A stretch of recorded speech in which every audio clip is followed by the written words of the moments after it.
Good morning, everyone. Good morning, Dr. Sergio Chan. I am Kurt Melpislao Tingay, and this video is a presentation on book report on Siddhartha Gautama, aka Buddha, and his writing, the Dhammapada. The philosophical question on the phenomenon of spirituality and the crowd confronted in the book is that one is able to grasp the state of bliss with practice of virtues and shunning of the ignorance. The Buddha also laid the observation that unnecessary cravings lead to suffering as they are apparently pleasant but has hidden malice within things. In answer, the author claims that one has to empty the self from things that does not provide for one's growth.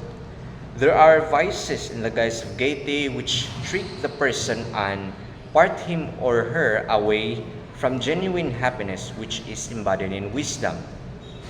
The following 3 points are presented in the book to support the claim. 1.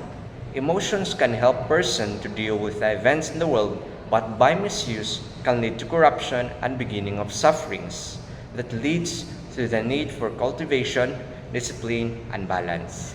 That is why we have to balance our desires. 2. Sufferings do exist but can minimize with the practice of virtue and abstinence from destructive desires. And 3.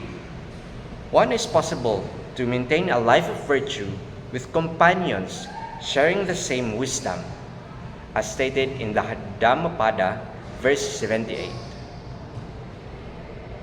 The key strength of the book's argument on the phenomenon of spirituality lies in the fact that simplicity is excellence as a paradox, in the sense that it takes a strong will to detach from unnecessary desires and vices. On the other hand, the palpable weakness in the book's argument is that there are both simplistic and complicated details that can be mistook by readers as other thing far from the referred ideas of the author.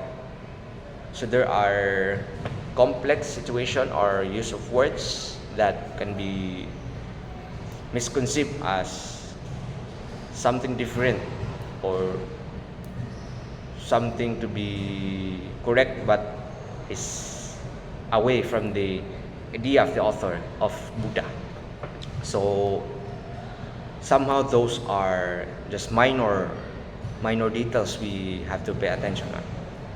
Upon reading this book, I have come to see that the figure of speech and analogies used in the writings are complicated but reasonable, as it also deals with the daily life of people and other entities. For example, the metaphor of elephant as stated in the Dhammapada chapter 23 and of the image of flowers, and it is located in the Dhammapada chapter 4. So there are things being rhymed with one another. It tries to symbolize the all-embracing image of reality, using the other beings as representation for ideas. In view of the vast literature of the phenomenon of spirituality, the book's argument can be enhanced by suggesting commentaries and articles that can bridge the ideas of the Buddha with other thoughts. Thank you very much, and see you once again.